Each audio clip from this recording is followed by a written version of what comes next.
New at 5:30, a man is rushed to the hospital after falling from a tree. The fire chief in North Attleboro tells us the man was cutting down a limb at his home on Oak Ridge Avenue when he fell to the ground. A neighbor quickly called 911, but the chief tells us money woes delayed the first responders to get to him faster. Eyewitness News reporter Steph Machado is live in the studio now with the details.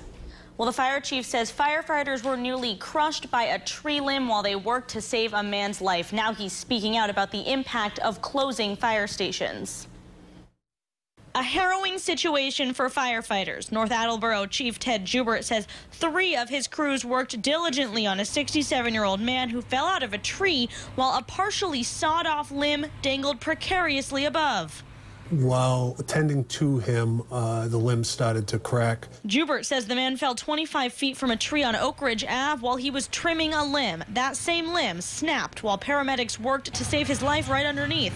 The chief says it was a near miss. He believes the limb could have crushed or even killed the 4 people if it had struck them. I couldn't help but think how proud I am as the chief that these guys, there was not even a thought, because you heard crack, the limb starts to fall, everybody starts to yell, and then you have these 3 firefighters laying themselves over this particular gentleman. Still, the victim has life-threatening injuries. The chief says it took longer than it should have to reach him because the closest fire station to Oak Ridge Ave is closed due to a shortage in staffing funds. Because in every trauma incident, time is everything.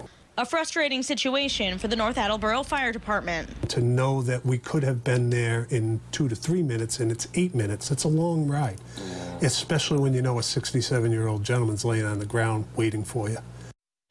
And that man was med-flighted to Rhode Island Hospital with life-threatening injuries. I'm Steph Machado, Eyewitness News.